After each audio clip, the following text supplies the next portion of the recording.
So, let me start with, I'm not a pediatrician, so I'll give you the best answer I can give you based on all the current research that's coming out, but I would always defer to yours. If we asked 12 of them, potentially we'd get 12 different answers, which is kind of unfortunate, but just check with yours because they know your baby best. But generally, what we're thinking now, there used to be a push to introduce solids really early, and you'd see babies like reclined in the high chair and us jamming the spoon into their mouth, and then it would all be coming back out. So the current thinking in most camps is to wait until your baby is developmentally ready for solids. And signs that we want to look for to know that our baby is developmentally ready, one of the big ones is that they can sit up well without support, because we're looking for them to really have all that control so that they can kind of be an active participant in the process rather than this baby laying back in the chair. Also, we're looking for them to babies have a reflex called the tongue thrust reflex, where you try to put something in and they just push it right back out with their tongue. It's just going to be a smoother, more enjoyable process for everybody if more is going in and less is coming back out. So you can kind of test and see what happens. If they automatically do that tongue thrust reflex, it's not that you can't start, it's just that they might not be this developmentally ready, and so nothing much is going to come of it for right now. Being ready and willing to chew, starting to have that pincher grasp where they might be able to grab something. Again, are you wanting to do all the feeding for them, or are you looking for them to kind of participate in the process and learn to start doing it themselves?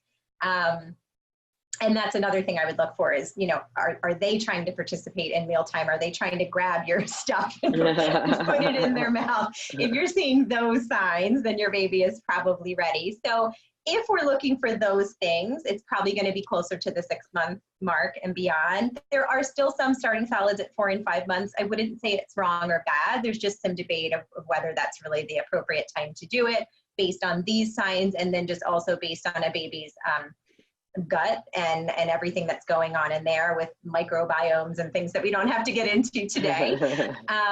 Whenever you decide to introduce them, I would say that you want to be cautious to do just one new food at a time and then wait a few days.